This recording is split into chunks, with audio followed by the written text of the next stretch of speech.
इस बार 14 मार्च को होली और रमज़ान का जुम्मा एक ही दिन पड़ रहा है। होली और रमज़ान को लेकर संभल समिति और पुलिस की बैठक हुई। बैठक में दोनों त्योहारों को शांति से मनाने को लेकर गहन चर्चा हुई। शांति समिति के सदस्यों ने इस मौके पर हर संभव साथ देने की बात कही है। जुलूस के दौरान रास्ते में पड़ने वाली मस्जिदों को भी ढकने पर सहमति बनाई गई है। बाकी शांति समिति और पुलिस ने क्या कुछ इस पूरे प्लान के बारे में बताया है, चलिए आपको वो सुनवा देते हैं। 3 जुलूस निकलते हैं तो प्रशासन की यह मंशा है कि वो शांतिपूर्वक और सुव्यवस्थित तरीके से निकले। उसमें हम सब लोगों ने अपने अपने विचार रखे। उन्होंने जानकारी चाहिए कि 13 तारीख की रात को गुलाल का जुलूस निकलता है गौरी साई मंदिर से। उसका रूट हमने बताया परंपरागत तरीके से निकलता है। 14 तारीख की सुबह को 2 जुलूस रंग के निकलते हैं। एक जुलूस आरएसएस के उससे निकलता है और एक हमारे नगर हिंदू सभा के नेतृत्व में निकलता है।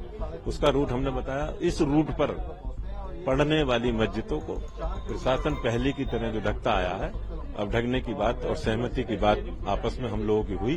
उन लोगों ने, मस्जिद कमेटी के लोगों ने कहा कि जैसे आप पहले ढकते आए हैं, हमें कोई आपत्ति नहीं है। कुछ लोगों ने ये विचार रखा कि जैसे आपका जुलूस हमारी मस्जिद पर 2 बजे करीब आता है, उसमें हम अगर उससे पहले 1 बजे नमाज पढ़ रहे हैं तो आपको कोई आपत्ति, हमें कोई आपत्ति नहीं है। हमारे जुलूस आने से पहले वो अपनी नमाज पढ़ रहे हैं या बाद में पढ़ रहे हैं, जिससे कि शांति व्यवस्था बनी रहे, किसी को किसी प्रकार का कोई वो न हो।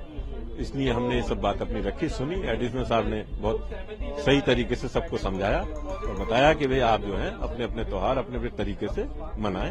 तो रमजान का महीना है, जुम्मे का दिन है, इसको लेकर के प्रशासन बहुत सतर्क है और हम सब लोग भी सब बहुत सावधानी के साथ इस काम को करेंगे। पूरी तैयारियां हैं, होली भी मनाई जाएगी और जुमे की नमाज भी अदा की जाएगी।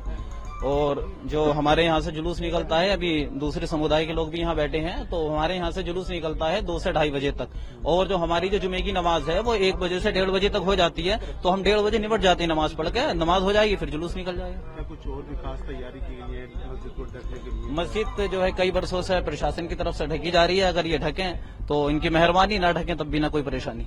किस तरह से कोऑपरेट करेंगे? जिस तरह से रंग भी उठता है, गुलाल उठती है, किस तरह से खूब अच्छे तरीके से कोऑपरेट करेंगे और प्रशासन का सहयोग करेंगे। आप लोग और हमारे शहर में इसकी दुआ करेंगे कि हमारे शहर में, हमारे देश में अमन और शांति बनी रहे, भाईचारा बना रहे। संभल नगरी क्षेत्र में परंपरागत रूप से होली के 2 जुलूस निकलते हैं और दोनों पक्षों को बुलाया गया था, उनसे वार्ता की गई और बिल्कुल सहमति है कि मस्जिदों को ढका जाएगा और पूर्व की भांति इस वर्ष भी धूमधाम से होली मनाई जाएगी। जिस तरह से देखा गया कि दोनों पक्ष यहाँ आपस में भाईचारे से बात की है, लोगों ने एक दूसरे की सहमति भी जताई है। बिल्कुल सभी की सहमति है, पूर्ण भाईचारा है और सभी पक्षों ने सहमति दी है कि कहीं से कोई गड़बड़ी नहीं होने देंगे और पूर्व की भांति होली भी मनाई जाएगी और साथ ही अन्य त्योहार भी मनाए जाएंगे।